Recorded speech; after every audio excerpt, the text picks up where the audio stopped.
Hey guys, sorry for the lack of projects recently. If you want to learn more about what I'm currently working on and doing, just check out my podcast Insecure Space.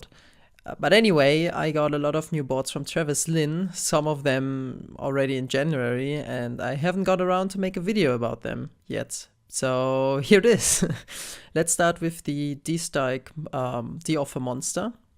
So this is basically just a Deauther OLED, but this has two battery connectors, two USB ports, so you can use it as a power bank, a LiPo battery connector that you can solder on as well if you want to connect LiPo batteries that are not 18650 cells.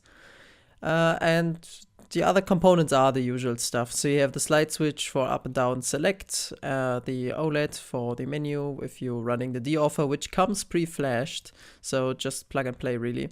The power button to turn it, well, off and on.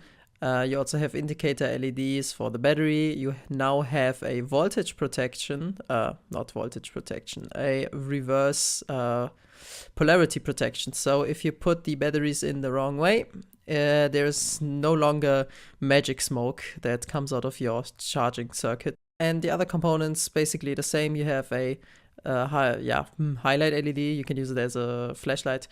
You have an RGB LED, which is used on the Deauthher as well. You have the flash button, you have the reset button, you have an ESP07 module where you can connect a external antenna, which is included, as well as the acrylic case that I've showed in previous videos as well. By now, there's already version 3 of this board out, which has a blue PCB. From as far as I can see, only the charger chip changed, and maybe some positions of components, but that's it. There is no big change there. So if you go to the shop and you see the same board but on a blue PCB, it's really the same. There's not much changed anyway. So yeah, this is running the Deauthher. The Deauthher Mini is also running the Deauthher. Yeah, I know. Surprise, surprise. I haven't featured that board yet in a video, but it has been out for quite a while. Jonty, aka Satonic, is selling it on his shop maltronics.com. You can check it out.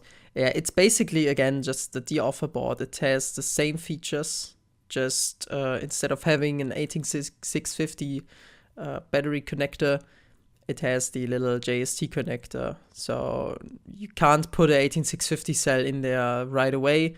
However, you can put LiPo batteries in there. It has the charger circuit. Yeah, so you can program it yourself as well as all the other boards that I'm showing today.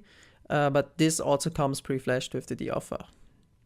So yeah, you have the OLED, you have the ESP07, you have the LED. It comes with a little antenna. You have flash and reset button and the slide switch and a highlight LED. That's pretty much it. So next up we have the USB Deauthher or USB Deauth detector. So this is again just another ESP development board with an ESP12 this time. So no external antenna. However, this fits into a neat little case, so it's less suspicious.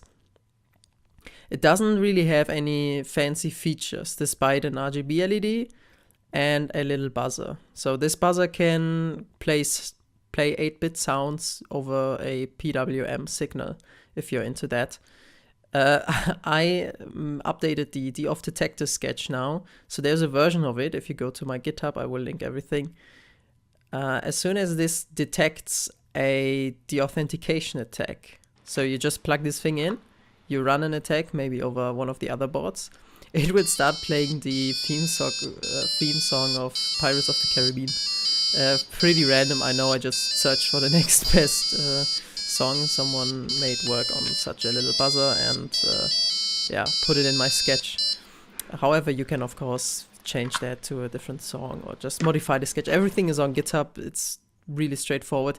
Anyway, this thing comes pre-flashed with the Deauth detector that plays the theme song, but you can also buy this on maltronics.com, and Jonty sells it with the Deauthher pre-flashed. So you have a little Deauthher stick. Of course, you can just flash it yourself as well and put your own firmware on it. Next up, we have the DSTIKE D-duino-32 SD final, if I'm correct. This has the blue PCB now. We used it on the Wi-Fi satellite that you can see in the 35C3 vlog from Cytonic, yeah. And basically it has a ESP32 rover module on there. So the rover module can use an external antenna if you saw the connector on. And if I'm correct, Travis sells the board with, like, you can choose if you want to have the external antenna connector or not. If you have the connector, you have to connect an antenna. If you don't have the connector, then it's using the PCB antenna that is on there. But despite that, the module is a bit bigger because there's additional RAM in there that can be used over Arduino as well now. Yeah, so the usual OLED and RGB LED and up-down select switch, 3 buttons, the LiPo connector on the backside, an SD card connector, which is using the SDMMC ports on the ESP, so no SPI, which is slower. This is using the actual SD pins for it. And yeah, that's basically it. If you're willing to run something like the packet monitor, this is a great board for it. So now we have 2 more boards that I got, or actually, yeah, two new boards and the wristband. I will get to that in the end. So first off, we have this little thing here. It's a LCD version of the Deauth Mini, basically. It's not running the Deauth. The Deauth will only work with the OLED displays. But it's pretty much, the board is pretty much the same as the Deauth Mini. So you have, again, the LiPo connector, slide switch, ESP07, RGB LED, 2 buttons for flash and reset.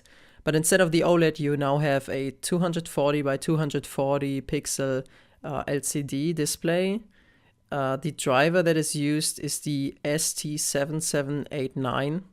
There's a library for it that works. However, these displays are not the fastest, especially compared to the OLED displays. The D-duino-32 XS that I showed before, that comes pre-flashed with the packet monitor. However, this board does not come pre-flashed right now. I'm thinking of applications, something to do, but I'm pretty busy. And yeah, right now it's just a neat little development board if you're looking to do something with LCDs and the ESP8266, especially for the price point. And then we have basically the same thing, but the ESP32 version of it. Or, well, you could also say it's the LCD version of the D-duino-32 XS, because it's pretty much the same thing. However, it also has the little buzzer on it now as well.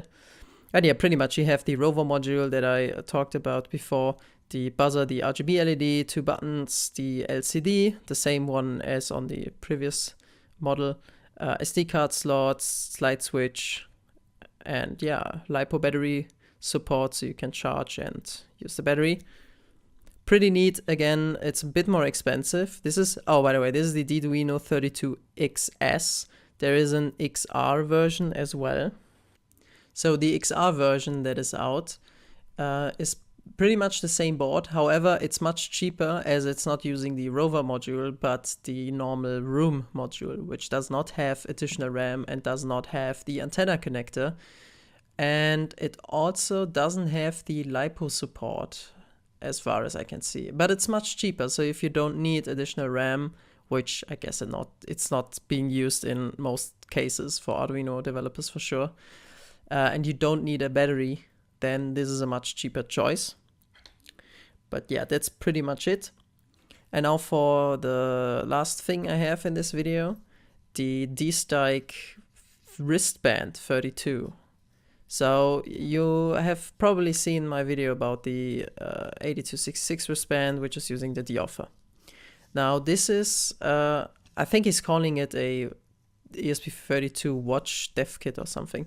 It does not have a real-time clock again, so you cannot really use it as a clock. You can put a sketch on it that makes it look like a clock, which I guess makes sense if you want to distinguish it as some kind of smartwatch. But it cannot actually hold the time. Maybe you can put it in deep sleep or something to keep the time, but it will not be accurate. You need a real-time clock to be really, yeah, keep the date without burning the battery.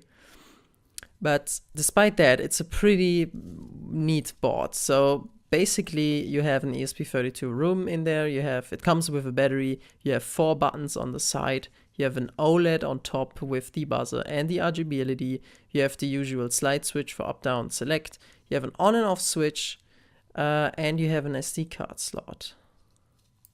So this is packed with features, to be honest. I wouldn't be surprised if we can get an RTC on this soon as well. But yeah, it's a pretty neat board. I like using it, and I'm working on a updater for it, a little updater library you can put in your applications for this. And then when it starts, it gives you the option to change to flash a different bin file. Basically, like when you boot your PC and there comes this BIOS message for like 2 seconds, which tells you to press F2 or something to enter the setup. Basically that. And then if you go into the setup, you can select different bin file to be flashed on it. I'm working on that. It's nearly finished. Let me tell you, tell me what you think about it. I hope to release it very soon. And yeah, that's pretty much it. This also doesn't come pre-flashed with anything right now. I hope to make some kind of neat little applications for it and release them with the updater the updater library. That would be great. But yeah, I just want to get this video done with because I have these boards lying around and I think you guys want to know about them. And yeah, let me know what you think and check out the podcast. And yeah, that's pretty much it. Thanks for watching.